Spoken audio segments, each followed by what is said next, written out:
Hello, everyone. This is Al Fadi, and I want to welcome you back to this exciting new series called Mecca, the search for the place, or the search for a place. And obviously, all we're trying to do here is to compare and contrast between the standard Islamic narrative concerning Mecca and what are the facts actually revealing to us. So we will now begin to examine those contradictions between facts and the standard narrative. And today we will start with one of the many series of these problems. We're going to call today's episode The Problem with Sources. So with me here, of course, is Dr. J to unpack that for us. Yeah, now we're getting into the historical difficulty. Now you might say, hold on a minute, haven't you already started? Yes, we have. And in the previous episodes, we did get in some historical anachronisms that are difficult and need to be addressed. What I want to do now is look at more specific problems, because this is the difficulty that Mecca has. It makes so many claims. You saw the claims it makes, that it's the earliest city, it's the city that Abraham went to, it's a city that all these prophets, whole litany of prophets, up to 300 prophets are buried at. Therefore, it's the center of history. It is not only the center, it is history. Because all the prophets from Adam all the way up until today, well, Muhammad's not buried there, he's buried in Medina, but all the other prophets are buried there. Then all of history is centered on Mecca. It's great to be able to lift Mecca up so high, but the higher you lift it, the more you put up on a higher pedestal, the farther he's going to fall. And now we're going to start watching that fall. Because of the claims they made, they have, in many ways, they have just destroyed themselves historically. So let's go into the historical problems and let's ask the first question. And of course, there it is right on the screen. Everything is too late and too distant. This is not something that we're just taking out of the hat. We've talked about this many times before. Right. So in some ways, this is review. Let's go ahead and let's look and see what we're talking about now. I want to show this timeline because timelines really help people. It's one thing to say it and you start hearing all these dates, but you're not really putting it into place. So I want people to look at this timeline. Let's go to the slide. Let's start then with the emergence. This is how the Islamic standard narrative, the standard Islamic narrative has always said, and this is what they tell us. They tell us that Muhammad was born in 570. I don't say that, they say that, okay? And that we know that the Quran was first revealed in 610. So you're talking about 40 years into his life, he starts to receive this Quran from Jibril there in Mecca. So he's been in Mecca since 570, he's still in Mecca, 610, 40 years later, and he's up in the cave, the Hira cave, and he starts receiving this revelation. Now, what we do know is that about 621, 11 years later, suddenly he's woken up in the middle of the night, told to get on the back of the winged horse, who flies him up to Jerusalem, and from Jerusalem he then goes up to the seven heavens. That's called the Mi'raj. How do you say it? Mi'raj. Miraj. Yeah. I'm not going to even try to desecrate your language. You do such a good job of doing it correctly. Please stop me and correct me every time we get to these words. That happens in 621. The next year then he moves to Medina. Why? Well, because he's been invited to do so, because they're having problems between the Ansar and the Jews. They need someone who's neutral. They've heard about this great man who has a lot of wisdom down there in Mecca, and they asked him to come and arbitrate because he's already having a hard time with those in Mecca. He's having a terrible time with all the other people who do not like the revelations he's receiving. So he moves up, some say with maybe 80, some say with maybe 200 followers, known as the Muhajirun.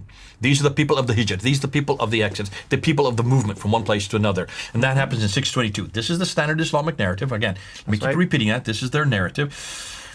He comes back to Mecca and then takes over Mecca in 630. And then he dies in 632. So that is the life of Muhammad. The life of Muhammad right there, okay? According to the standard narrative. According to the standard Islamic narrative. Right. There you can see it on a timeline from 570 up to 630. That is his lifetime. Now what happens as soon as he dies? Well, then Abu Bakr takes in control, and then he rules for about 2 years. And he dies naturally. All right? 632 to 634. So someone else has to take over. Umar comes in and takes over. And he is around from 634 to 644, so he's there for another 10 years. There he is right there, okay? Right. That's Umar. He is killed. He is killed. Right. So when he is killed, Uthman has to come and take over. Boom, boom, boom, boom, boom, bounces back in here, there's Uthman. Now, while he is in power between 644 and 656, the Quran then is finalized, is canonized, is compiled in its final form. Right. There's 652, that's why I have it on the timeline there. So we're talking about, roughly, we're talking 20 years after Muhammad's death here in 632. You then finally get its final compilation in 652. He is killed as well. Like Umar, he is killed. And so Ali takes over, and Ali rules for just 5 years from 656 up to 661. He is killed as well. So of these rightly guided caliphs, 3 of them are killed. Once that finishes in 661, that is the end of what we know as the Rashidun period, the time of the rightly guided caliphs. So basically from this period up to this period, up to this period, 40 year, from let's say 624, when the caliphate was introduced, up till 661. 40 years is the golden era. This is everything the standard Islamic narrative has told us. And what we're told is that Muhammad lived in Mecca up until 622. Then he moved to Medina, and then Abu Bakr, Umar, Uthman, and Ali all ruled from Medina. So that's the Hijaz.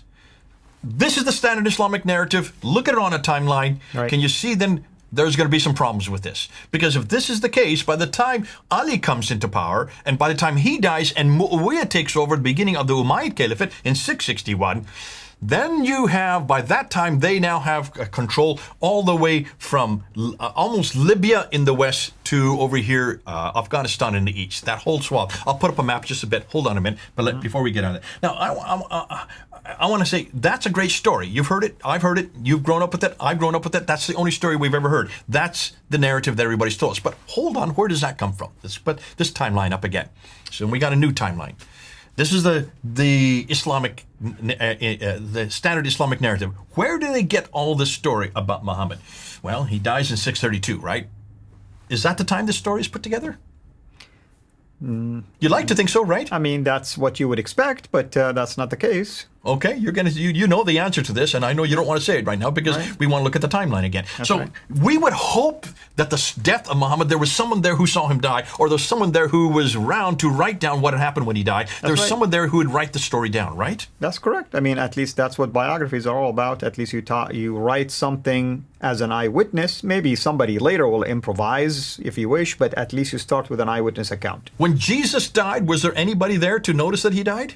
All of the apostles. All of who was standing at the foot of the cross? John was standing at the foot of the cross. Exactly. Did not John write about his death and resurrection? Absolutely. He was an eyewitness to that account. Absolutely. Matthew, Mark, Luke didn't. Okay, he got it from the others, but certainly Matthew, Mark, and the other disciples, they were either at the foot of the cross or they were far away looking at it from a distance, but they were all there when Jesus died. But even Luke, he said he consulted existing already biographies of Christ's Gospels, and he also interviewed eyewitness account. So we have eyewitness account of Jesus' death and of his ministry.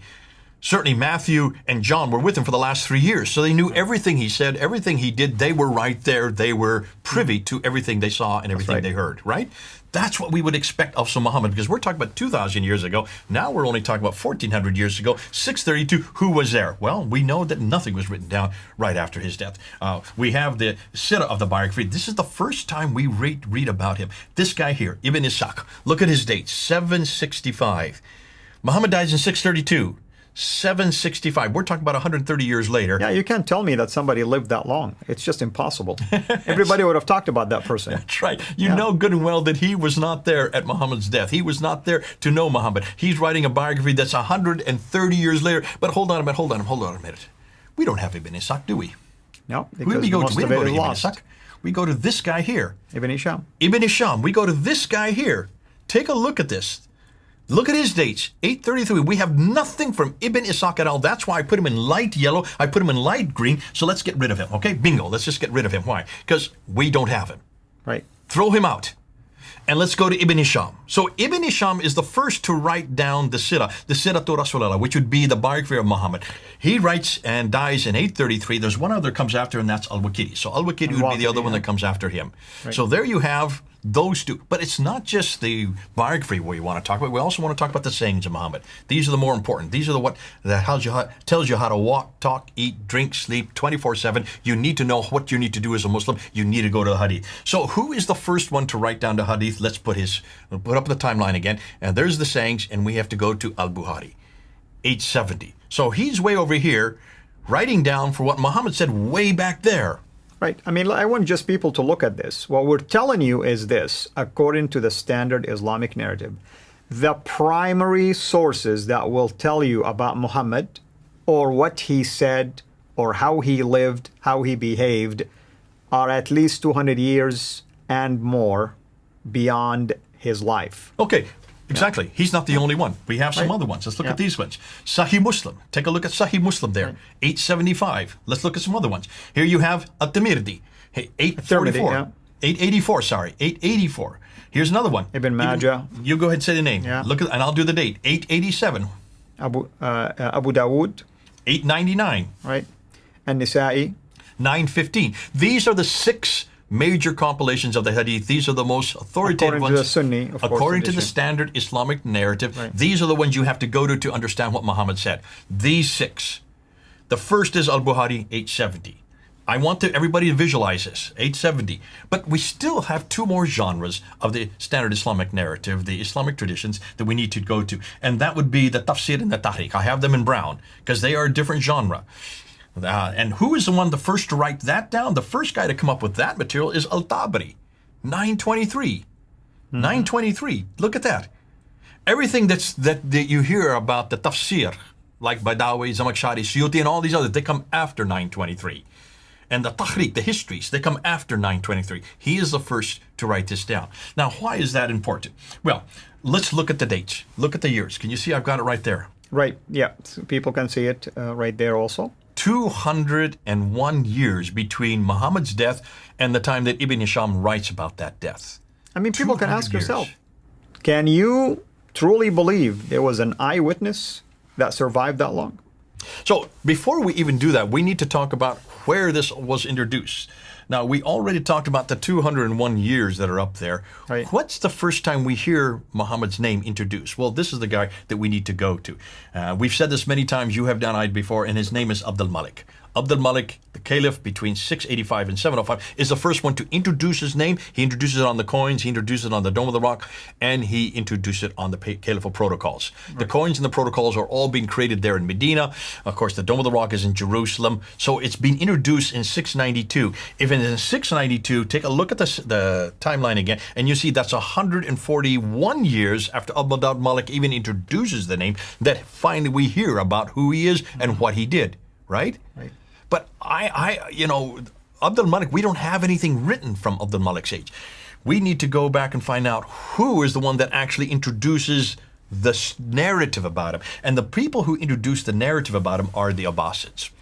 We've said this many times. It's the Abbasid narrative. The standard Islamic narrative is really the standard Abbasid narrative. That's when everything basically was being put together. That's when it all is put together, and that's their narrative. They've had 84 years before they finally get it written down. They come into power in 749. It's not till 833 that they finally get his biography down. It's not till the 870, that is 120 years later, that they finally get his sayings. 70 years and, 80 years and 120 years? What does that tell you? What's going on here? I mean, everything is late, like you said. And why is it so late? Because that's how long it takes for them to finally agree on getting it put together. Remember what we've heard about Al-Bukhari. Al-Bukhari is given 600,000 of these akhbars. That's right. These sayings. And he looks at them and he whittles them down. Throwing out. And he comes down to 7,397, basically 7,400. Out of 600,000, he whittles them down to only 7,397. That's just 2%. Right. And 98% he throws out. Well, what and where did that 98% come from? And the reason why he threw them out? Because of corruption. They didn't. He says corruption. Yeah, invention, Yeah. We now know it didn't fit their narrative. It did not fit the Abbasid narrative. And that other 98% was all from before the Abbasids. So that's the material that we can't find. That's the material that predates 749. All that material that goes from 749 all the way back to 632, that first 120 years, that material we don't have because it's all been destroyed by people like Al-Bukhari and others. They themselves admit that they destroyed it. Throwing out 98%, I'd love to see that 98%, because if we could see that 98%, we could then really know whether or not Muhammad did exist, whether or not the Quran was revealed at that point, and most importantly for our discussion, whether or not Mecca ever existed that early. as we're going to find out, if this is what we're working with, this kind of timeline, can you then understand then why we're bringing up this problem? Now, before we go on, let's look, and I want to go back to the screen again. I want to show you this map. Look at this map here.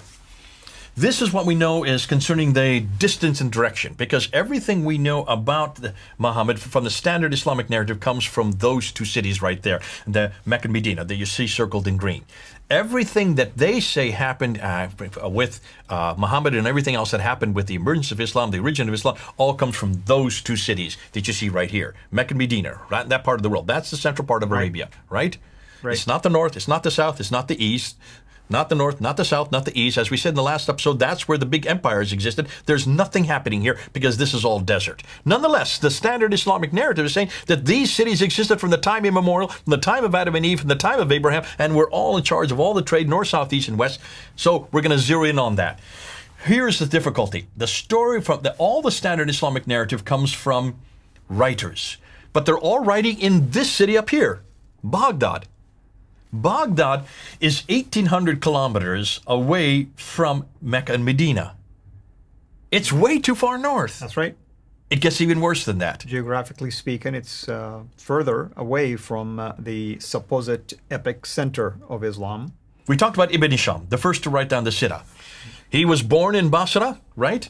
Born in Basra, but he grew up in Cairo, which is over here. So he grew up in Cairo. And then he did all his work up in Baghdad. So Cairo is 1,600 kilometers north. Basra is 1,800 kilometers north. Baghdad is 1,800 kilometers as well. Can you then understand why suddenly everything that we know about the standard Islamic narrative, where it's being put together, where it's being compiled, is thousands of kilometers away? And Baghdad was the capital for the Abbasid dynasty.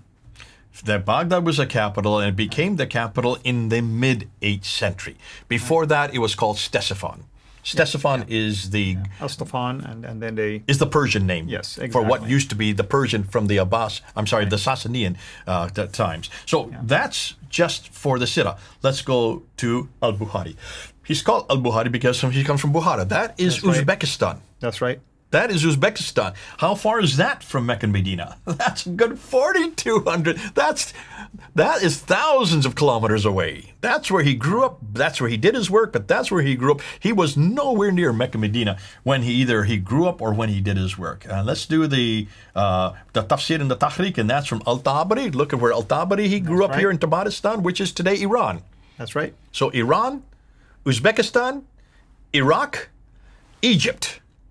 Notice what you see with those red dots. What a coincidence. Tabaristan is 2,800 miles away. Conclusion, none of the traditional writers lived or worked in Mecca or Medina. They were too far to the north of Mecca and came from the west and east of Baghdad. What more than that? All of these northern areas, everything you see here on this map up here, are where the Abbasids originated from. Let's do one other thing. I want to look at this problem with this northern hegemony. So let's look at the next map.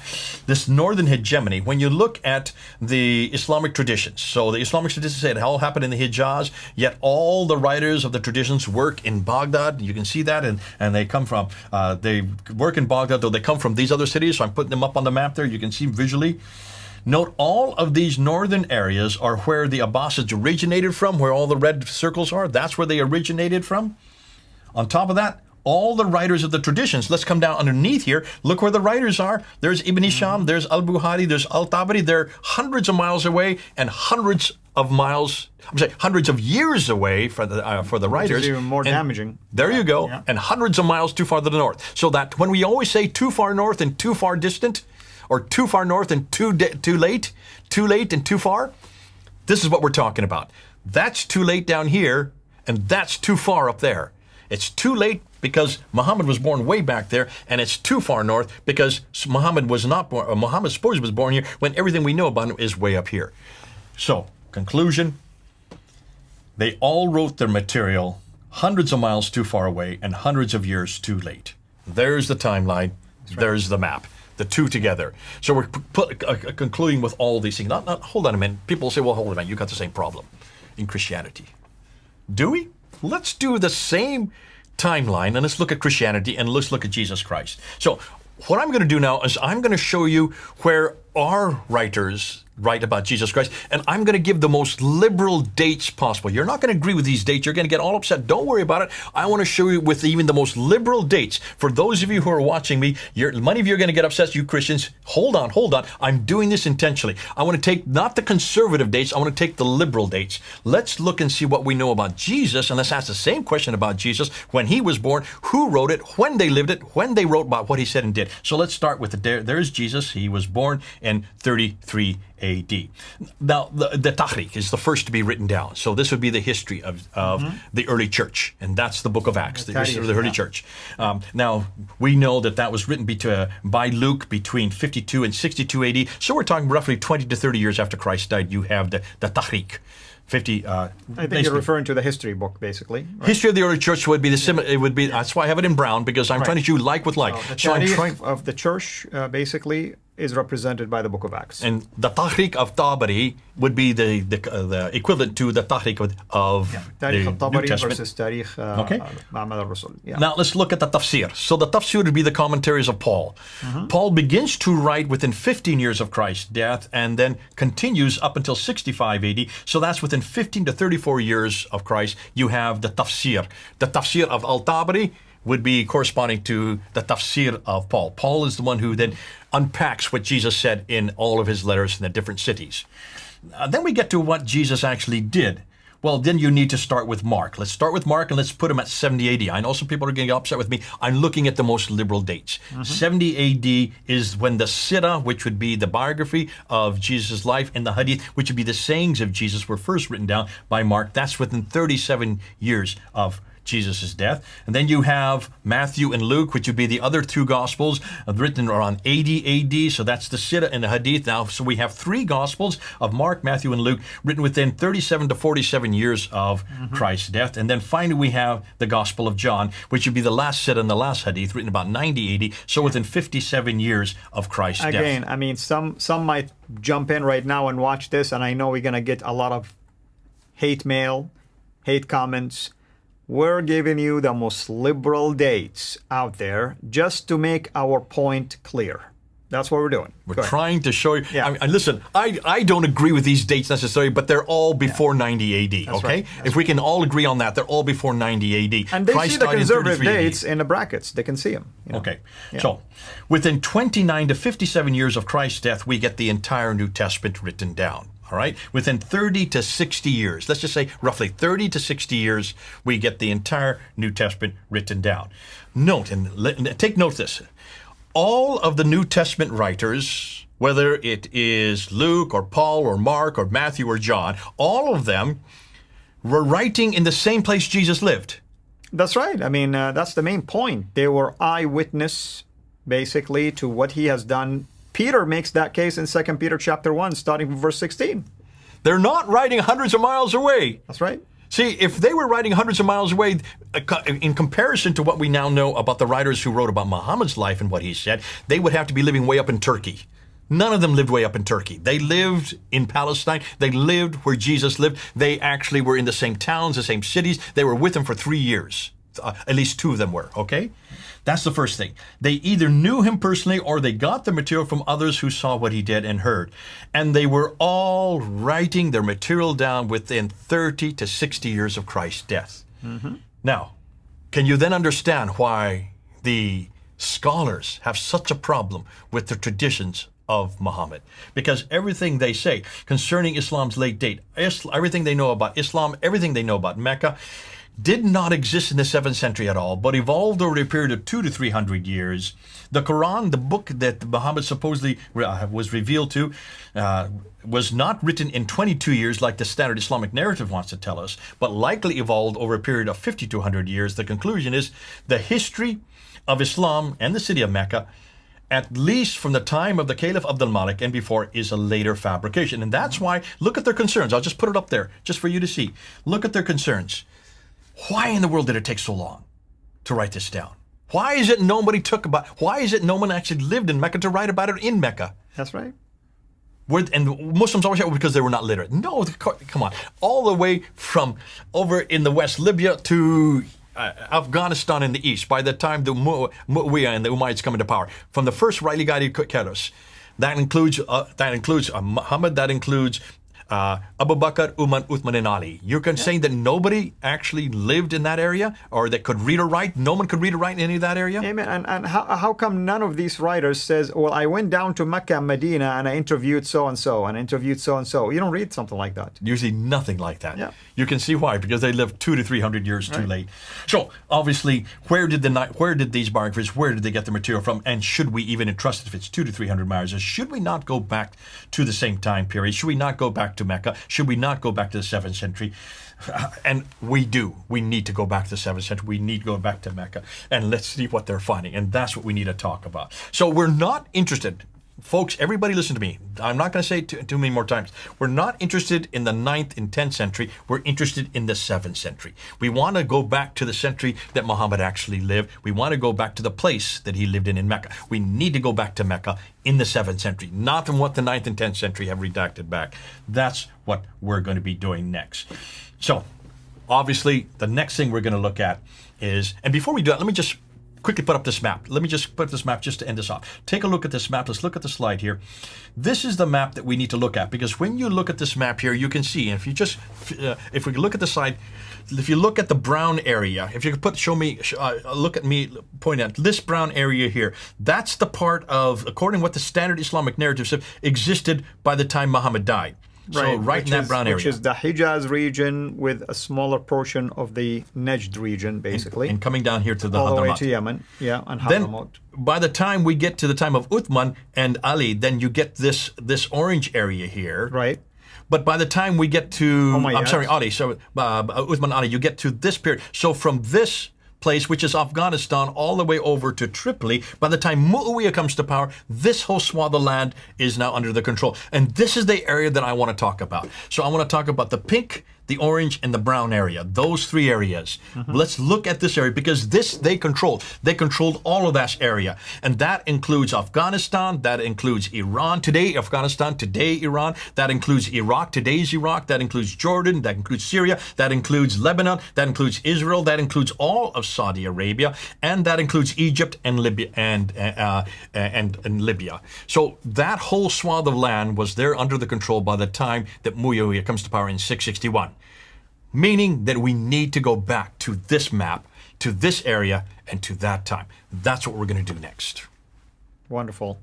I hope everyone is enjoying this series. And as you heard, when we come back, we will begin to visit these areas, and we will talk also about the Arabic language and also its implication when it comes to the Quran, among many other issues that we will be raising. Hopefully, you can join us back again, and thank you for your interactions and your comments. Keep them coming. And if you are a Muslim, basically, we are so thankful, of course, that you're making time to watch this. Please do not have an emotional response to this. We're asking you just to take the information, do your own research, and then come back to us with your questions, and we'll be more than happy to address them if they're indeed sincerely asked about this issue and verifications related to that. Thank you, brother. Thank you, everyone. This is Al Fadi. Over and out. God bless you. Thank you for watching this video. Be sure to like and subscribe to our channel, Sira International, and click on the bell so that you receive notifications whenever we publish a new video or go live. I would also like to appeal to you to consider becoming a Patreon patron by clicking the link right below. By doing so, you can give towards the production of these videos. There are also other options for you where you can give to our channel. I thank you from the bottom of my heart.